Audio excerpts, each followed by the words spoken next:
Olá, bem-vindo ao Justice Labs, o principal recurso mundial para pesquisa sobre sistemas de justiça internacional. Temos todas as respostas, pode confiar. Eu sou uma pessoa da ciência. Estudando sistemas de justiça internacional, devemos responder 3 perguntas iniciais. Pergunta número 1: o que um sistema de justiça deve fazer? Pergunta 2: o que faz um sistema de justiça? Pergunta 3: como ele faz isso? Felizmente, os sistemas de justiça ao redor do mundo diferem bastante, assim como as sociedades em que existem. Isso nos permite estudá-los e compará-los para saber o que funciona ou não. Mas antes, precisamos entender para que serve o sistema de justiça. Um segundo. Espera, que diabos? Não era para apagar todas as luzes? O público geralmente vê a prisão como medida preventiva. Se sentenças severas e prisões rigorosas reduzem a criminalidade, isso faz sentido. Quero dizer, se tornarmos as prisões os lugares mais desagradáveis do mundo, então as pessoas farão de tudo para evitar ir para lá, certo? Bem, vamos ver.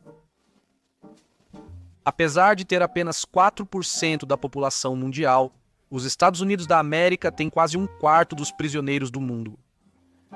Essa é a maior taxa de encarceramento do mundo. Parabéns, América, campeões nisso. Ou seja, em nenhum outro país do mundo você tem mais chance de ir para a cadeia do que naquele que se autodenomina a terra da liberdade. Você pensaria que, com mais chances de ir para a cadeia, a América teria menos crimes, mas está enganado. Na verdade, a América está no meio da tabela ou acima em praticamente todas as categorias de crime.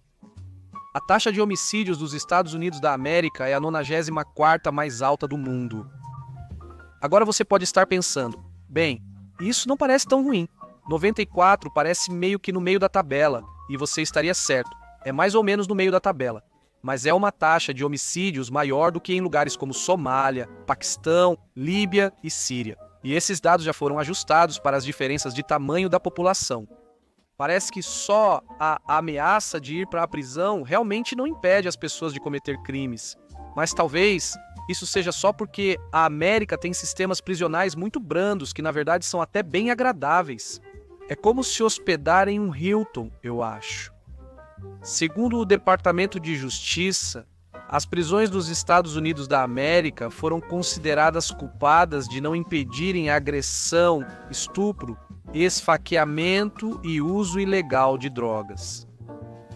Além disso, o Departamento de Justiça revelou que muitas prisões nos Estados Unidos da América não apenas deixam de oferecer tratamento para condições de saúde mental, mas também não reconhecem quando uma pessoa possui esse problema. E considerando que 50% dos detentos dos Estados Unidos da América realmente sofrem de alguma condição de saúde mental, isso é algo muito sério. Então, as prisões americanas parecem exatamente aquele tipo de inferno que todos nós achamos que previne o crime, mas na verdade não previnem. Quero começar dizendo que há um motivo para essa anomalia estatística. Está relacionado à forma como os Estados Unidos categorizam o crime. Alguns atos considerados crime nos Estados Unidos da América são apenas contravenções em outros países. Furtar pequena quantidade de maconha para uso pessoal, na maioria dos países, geralmente resulta em advertência na primeira vez, multa na segunda e possível prisão na terceira. Nos Estados Unidos, no entanto, em muitos estados é prisão já na primeira infração. O argumento de que a prisão é um fator de dissuasão enfraquece ao analisarmos crimes capitais e suas punições. Os Estados Unidos têm o 6º maior número de execuções de criminosos no mundo. Isso é mais execuções do que a Somália e o Paquistão, mas ainda assim a taxa de homicídios dos Estados Unidos é maior do que a dos dois países. Como isso é possível? Se a punição máxima fosse o maior dissuasor, isso não aconteceria. Mas eu entendo o que você pode estar pensando, né? Que Paquistão, Somália, esses lugares são muito diferentes dos Estados Unidos em termos de cultura, educação e status socioeconômico. Talvez esse seja o motivo dessa diferença nas estatísticas. Então, e se compararmos com um país que seja comparável em todos esses fatores, como o Reino Unido? A taxa de homicídios no Reino Unido é bem menor que nos Estados Unidos da América, mesmo considerando a população e não tendo execuções desde 1964. Nos Estados Unidos, 36% de todos os criminosos libertados da prisão voltam para lá novamente em até 2 anos. No Reino Unido, esse número é de 47%. Austrália, 39%. Alemanha, 45%. Canadá, 35%. E no Chile, é 50%. Na maioria dos países analisados, o número é sempre de 31% ou mais. Isso é quase 1/3 de todos os criminosos que entram no sistema de justiça e, depois de serem soltos, voltam para ele novamente em até 2 anos. Nem todos os países. A Noruega tem só 20% de reincidência.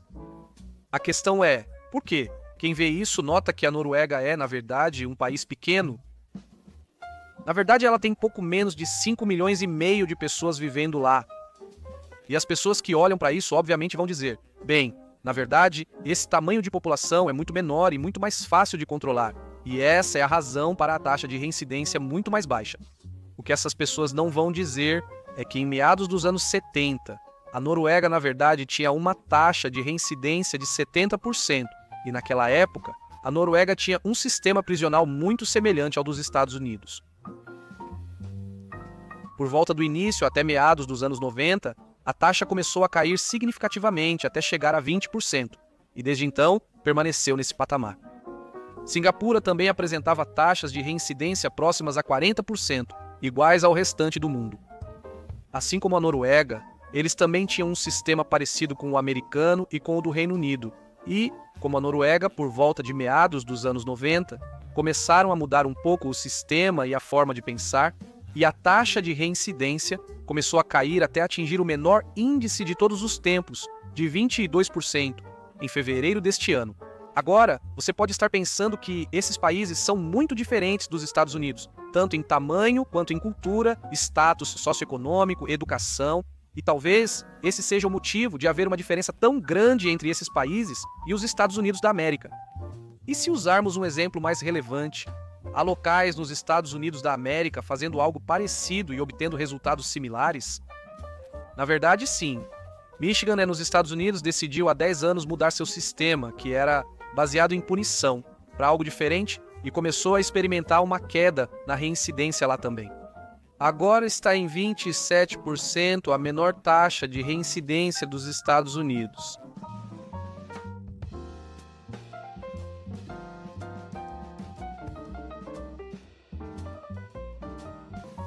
Então, o que eles estão fazendo? Bem, eles estão fazendo coisas como oferecer programas de educação de verdade para os detentos, para ajudá-los a conseguir empregos quando forem liberados. Eles facilitam o acesso à moradia após a saída do sistema prisional e também oferecem gratuitamente um documento de identidade estadual ou carteira de motorista, fornecida pelo governo, caso tenham passado no teste. Eles também podem participar de programas gratuitos de tratamento contínuo contra drogas pelo tempo necessário. Segundo o vice-governador Gavin Gilchrist, segundo sei que é o segundo, não 2, mas acho engraçado vê-lo como continuação do pai. Enfim, o vice-governador Gavin Gilchrist, segundo, afirmou que o sistema prisional de Michigan não visa punir, mas ajudar as pessoas. Em 2019, pesquisadores de Albany, Michigan e Califórnia iniciaram um estudo longitudinal de 10 anos sobre o sistema prisional para analisar como as taxas de encarceramento afetam a reincidência nesses estados. Após um estudo de 10 anos, em 3 estados diferentes, abrangendo vários sistemas prisionais, o que eles descobriram foi que, na verdade, quanto maior a taxa de encarceramento, maior também a taxa de reincidência. Isso contradizia totalmente o que eles esperavam encontrar. O que eles esperavam encontrar era que, quando a taxa de encarceramento aumentasse, a taxa de reincidência diminuiria, mas, na verdade, eles descobriram o oposto. As taxas de reincidência eram um pouco mais altas, quando as taxas de encarceramento também eram mais altas. Então, se longos e duros períodos na prisão não previnem o crime, então, e quanto a... Como vimos, a prisão não corrige tanto o comportamento criminoso, mas não é totalmente inútil, pois de 50% a 65% dos presos não retornam ao sistema. Então, claramente funciona para algumas pessoas. E há alguns relatos anedóticos de pessoas dizendo que a prisão foi tão horrível que fizeram de tudo para garantir que nunca teriam que voltar. Sejamos sinceros, 50% é praticamente sorte, um cara ou coroa. Podemos realmente confiar nisso como padrão a ser seguido por todos? O que o sistema atual faz para corrigir o comportamento criminoso? Passei uma semana pesquisando e é surpreendentemente difícil encontrar informações sobre esse assunto. Muitos sistemas prisionais e sites do governo fazem alusões vagas a coisas como programas de trabalho ou programas educacionais, mas pouquíssimos desses sites, quase nenhum na verdade, detalham o que esses programas realmente envolvem. Há um motivo para isso que será explicado ao longo do vídeo. O sistema educacional fornece habilidades básicas de alfabetização e matemática aos detentos para que obtenham o diploma do ensino médio. Aproximadamente 1/3 das prisões dos Estados Unidos da América oferece programas de educação superior para detentos. Mas, infelizmente, uma legislação aprovada em 1994 tornou ilegal que os presos tivessem acesso a financiamento do governo para programas educacionais enquanto estavam na prisão. E como eles não podiam pagar por esses programas por conta própria, você sabe porque estão na prisão, esses programas quase nunca são utilizados. Na verdade, a taxa de utilização é quase 0%, o mais próximo possível de zero sem realmente ser 0%. Há também aulas de habilidades para a vida oferecidas aos presos. Incluem ensinar a participar de entrevistas, vestir-se adequadamente, escrever currículo, ligar o computador e enviar e-mail. Não estou brincando com isso. Elas são tão absurdas que insultam até a inteligência da pessoa mais burra. Mas quando você percebe que um ex-detento buscará só empregos ruins, com baixos salários e más condições, competindo ainda com quem não tem antecedentes criminais, você tem que se perguntar o quão útil realmente é um diploma de ensino médio e uma estrela dourada na aula de entrevistas realmente vai ser. O programa de trabalho nos Estados Unidos não é o que parece. A forma como o programa de trabalho é apresentado é que os presos vão aprender habilidades profissionais aplicáveis trabalhando em um ofício enquanto estão na prisão. Parece legal, né? Só que, na verdade, tudo o que os presos estão fazendo são tarefas de trabalho braçal. Eles ficam carregando coisas de um lado para o outro, limpando a prisão, lavando roupa, ou então são enviados para um campo de trabalho prisional para fazer trabalho manual de verdade. Então, se eles não estão aprendendo nenhuma habilidade de vida transferível que vai ajudar quando saírem da prisão, por que diabos estamos dando esses empregos para eles em primeiro lugar?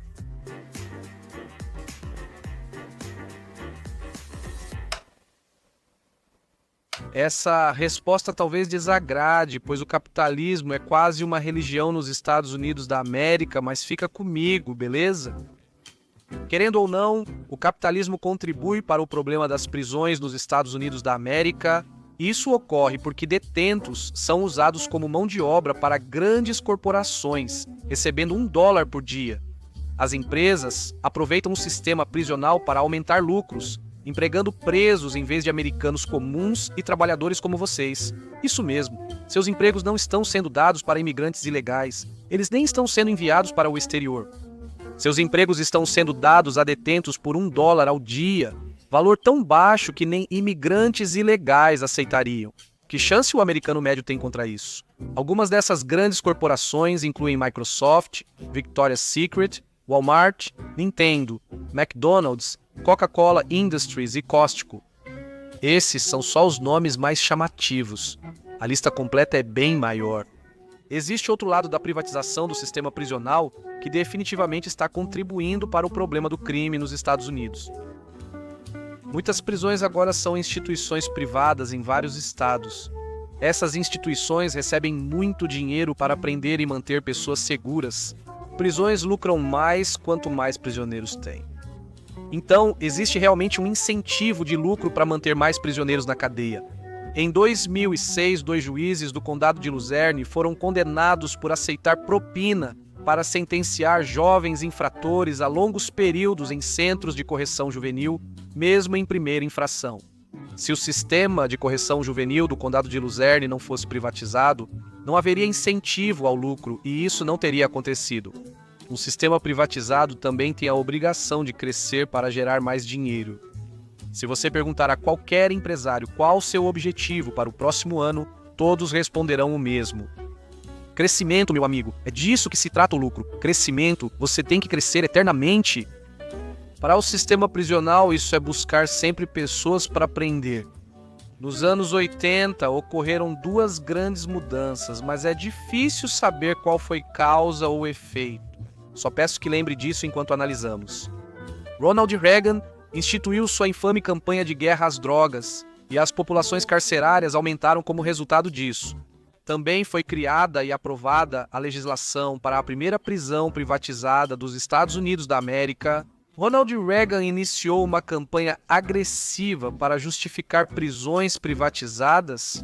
Ou elas surgiram para acomodar o aumento de presos no sistema? É difícil desvendar, mas isso pode ajudar. A mais antiga empresa de prisões privadas dos Estados Unidos da América é a CoreCivic, antes chamada Corrections Corporation of America, fundados em 1983 por Thomas Beasley e T. Don Hutto. Thomas Beasley era presidente do Partido Republicano do Tennessee. T. Don Hutto era o presidente eleito da Associação Americana de Correções, órgão regulador do sistema prisional dos Estados Unidos da América. Isso foi em 1983-1984. Ronald Reagan iniciou sua campanha de guerra às drogas com a nova Lei de Controle Abrangente do Crime. Prisões privadas criadas em 1983, campanha de guerra às drogas criada em 1984, aumentando assim o tamanho da população carcerária e também proporcionando muitos contratos governamentais lucrativos para aqueles empresários de prisões privadas que agora seriam totalmente necessários. Isso realmente dá o que pensar. Se prisões não impedem nem corrigem tanto o crime, por que ainda colocamos pessoas nelas? Na maioria das vezes, a resposta é punição, ou como dizem os cientistas, justiça retributiva. As prisões existem principalmente para que o público sinta que a justiça foi feita. O público, em geral, quer ver os criminosos tendo coisas tiradas deles, para refletir o fato de que eles fizeram isso com outra pessoa. Quanto maior o crime, mais coisas o público quer ver sendo tiradas do criminoso, olho por olho, esse tipo de coisa. Você também pode argumentar que prisões e cadeias existem como um método de remover um indivíduo violento do convívio público e, assim, reduzir a possibilidade desse indivíduo violento afetar outra pessoa. Mas isso só funciona se você realmente estiver corrigindo esse comportamento. Considerando que é cara ou coroa, há 50% de chance de que tudo o que você está fazendo é apenas transferir esse problema de um momento para outro no futuro. Isso aqui é só uma conjectura minha, mas eu realmente acho que parte do motivo, se não o principal motivo, de os sistemas prisionais ainda serem como são é, em grande parte, porque as pessoas veem isso como uma forma de vingança legalizada. Muitos argumentam que vítimas e famílias precisam ver o prisioneiro punido para sentirem encerramento e justiça. Mas até que ponto isso é verdade? De acordo com Robert Mueller na Psychology Today, ele conduziu um estudo em Minnesota onde analisou como as famílias se sentiam após verem o criminoso receber sua punição. Nesse caso, era a pena de morte para crimes capitais. Ele descobriu que só 2,5% das famílias sentiram encerramento após verem o criminoso receber a pena de morte. Robert Mueller já havia entrevistado essas pessoas e perguntou como achavam que se sentiriam após a execução do prisioneiro. Quase todas essas famílias e vítimas afirmaram que teriam um senso de encerramento e justiça feita. Mas então, quando a sentença realmente foi cumprida e o prisioneiro foi executado, a maioria deles disse, na verdade 97,5% deles disseram que sentiram completamente vazios e ambivalentes. Então talvez precisemos repensar o motivo pelo qual fazemos essa coisa de punir. Por que as pessoas estão na prisão? Eu sei, seu palhaço, porque elas cometem crimes. É um cientista ali mesmo. Eu entendo, na verdade a resposta não é tão simples assim. Na verdade, para responder à pergunta de por que as pessoas estão na cadeia, primeiro precisamos responder a uma outra pergunta.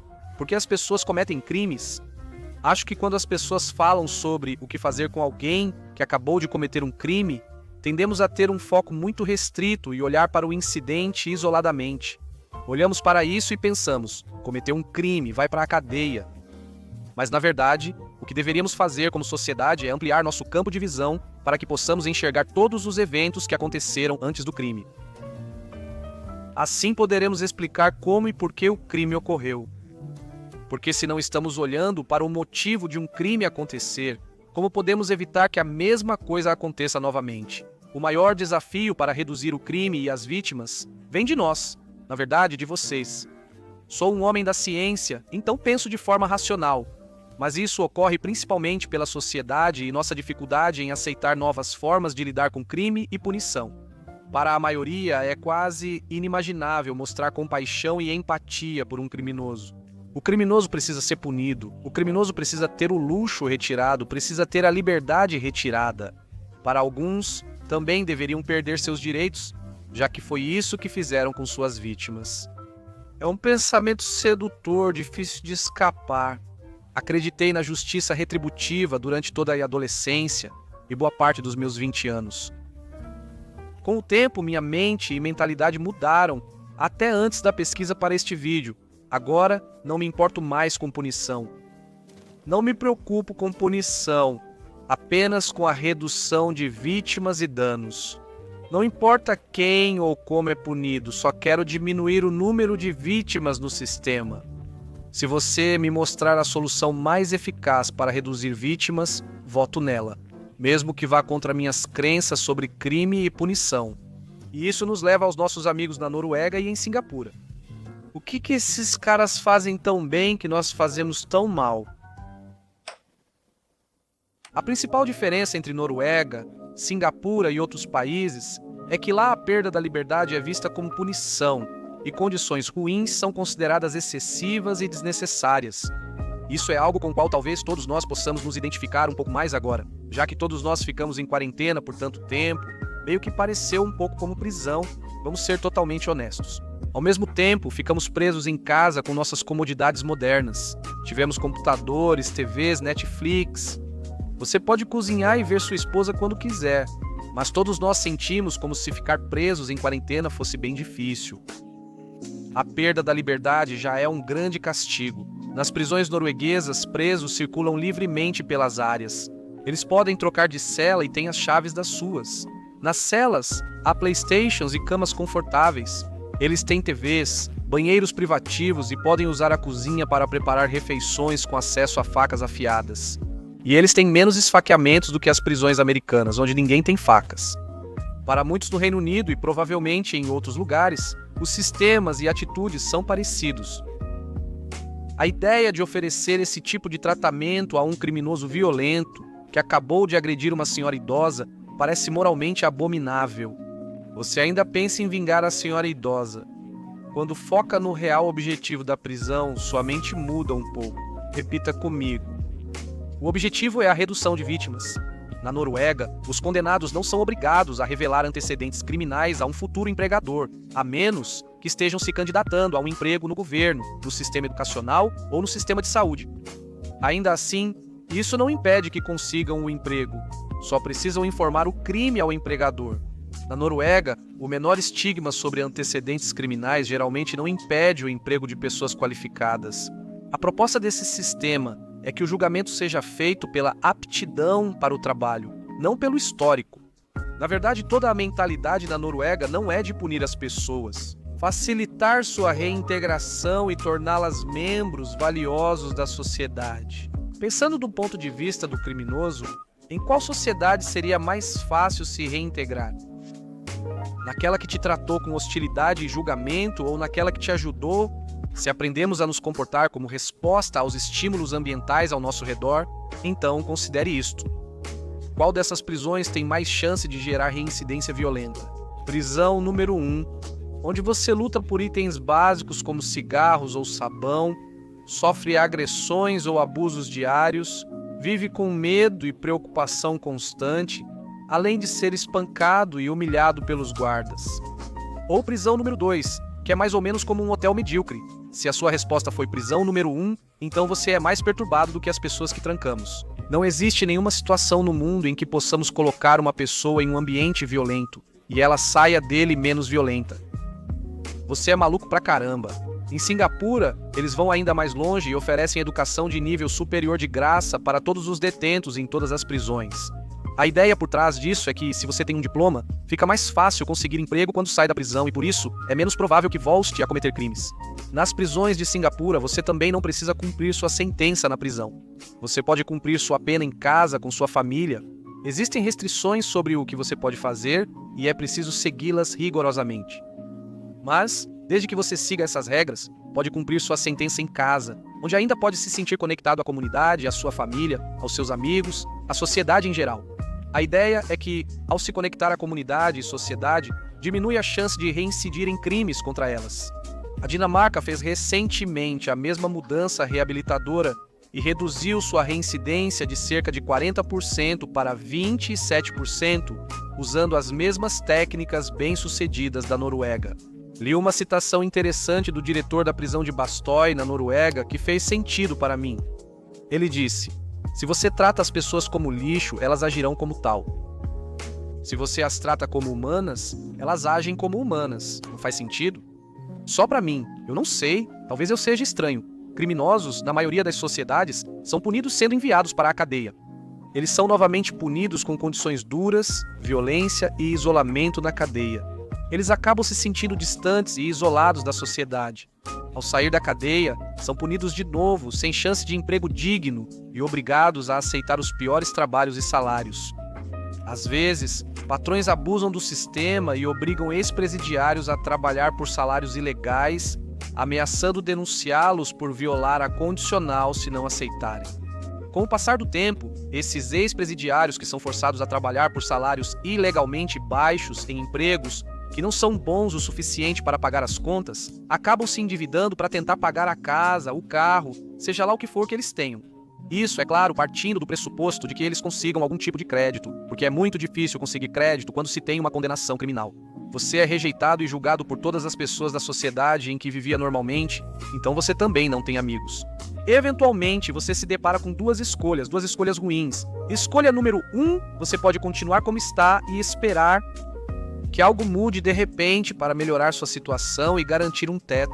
Opção 2, voltar ao crime sem julgamentos ou rejeição e com dinheiro fácil. Haverá muitas vítimas nesse processo. Sei que parece irreal, mas há relatos de ex-detentos saindo da prisão, começando um novo emprego e sendo informados de que receberão salários legalmente baixos. E, sabe, eles simplesmente serão denunciados por violação da condicional se não aceitarem. Eu sei o que você pensa. É só denunciar, afinal isso é chantagem, é ilegal. Mas quem vai acreditar ou se importar com um ex-presidiário? A solução é mudar sua forma de pensar sobre isso. Crime, punição e justiça. Esqueça o que aprendeu e esteja aberto ao novo. Basta se fazer uma pergunta simples para facilitar. Eu quero que esse criminoso machuque mais pessoas ou não? Se a resposta for não, devemos buscar a solução que minimize isso ao máximo. E não apenas continuar com o que temos, só porque é o que conhecemos. Eu te conheço. Você. Eu te conheço. Agora mesmo você está aí sentado, pensando em motivos para continuar sentado aí e não fazer nada. Não mudar nada. Talvez você pense, o sistema nunca será perfeito, né? Por que mudar? Funciona só metade das vezes, melhor deixar. Mas isso é só uma desculpa preguiçosa. É só uma desculpa. Ninguém espera a perfeição. Esse é um argumento de espantalho. A gente não deveria tentar chegar a 99%? No mínimo, não deveríamos tentar fazer com que seja melhor do que é agora? Pense assim, se o seu chefe chegasse para você amanhã e dissesse: Davi, decidimos que nunca mais vamos te dar um aumento pelo resto da sua vida porque você nunca vai ser milionário. Então realmente não faz sentido a gente te dar mais dinheiro, porque você já está bom do jeito que está. Você está indo bem, você não precisa de dinheiro extra, você não vai ser milionário. Você não precisa disso, não, você não vai aceitar isso, você vai procurar um novo emprego. Talvez você esteja aí pensando: não é problema meu, nunca vou cometer crime nem ser afetado. Bem, você é um completo idiota porque um crime ainda pode ser cometido contra você. Claro que isso ainda é problema seu, porra. Além disso, você não prestou atenção no início do vídeo, quando falamos de inocentes presos injustamente o tempo todo? Talvez você seja o pior tipo de preguiçoso. E agora pensa, o que posso fazer? Eu sou só um homem, não tenho poder, não tenho controle, não tenho influência, não posso fazer nada, não adianta tentar. Você tem que garantir que quando votar, E você deve votar, porra. É literalmente a única influência que você tem na vida para mudar a sociedade em que vive. Você vote no partido que se compromete a mudar o sistema para algo melhor. Mas qual é o sentido? Eles só vão mentir para mim. Vão dizer que vão fazer isso para conseguir meu voto e depois não vão fazer nada mesmo. Não adianta. Faça deles um mentiroso. Dê a eles essa responsabilidade. Não deixe que eles passem toda a carreira política usando seu dinheiro de impostos para, você sabe, bancar várias casas e fazer várias viagens luxuosas, enquanto nunca são obrigados a cumprir nenhuma promessa. Faça deles um maldito mentiroso. Pelo menos pense dessa forma. Se você nunca pediu para eles fazerem uma promessa, então com certeza nada vai mudar. Mas se você disser que eles têm que prometer fazer uma mudança para conseguir seu voto e permanecer no poder, bem, pelo menos existe uma pequena fração de chance de que algo realmente mude. Pode ser melhor e podemos reduzir o número de vítimas presas nesse grande sistema. Isso nem é hipotético. 3 países já estão fazendo isso. Já podemos ver os resultados de como podemos mudar e o que acontece quando mudamos. Só precisamos começar a fazer isso, pelo menos. Temos que tentar. Obrigado por assistir até o final do vídeo. Foi um vídeo longo, testei coisas diferentes e peço desculpas se fugiu do esperado. Espero que as pessoas tenham achado informativo e que tenham gostado. E que vocês façam todas aquelas coisas de sempre do YouTube, como se inscrever, comentar, essas coisas por enquanto. É isso, te vejo no próximo vídeo.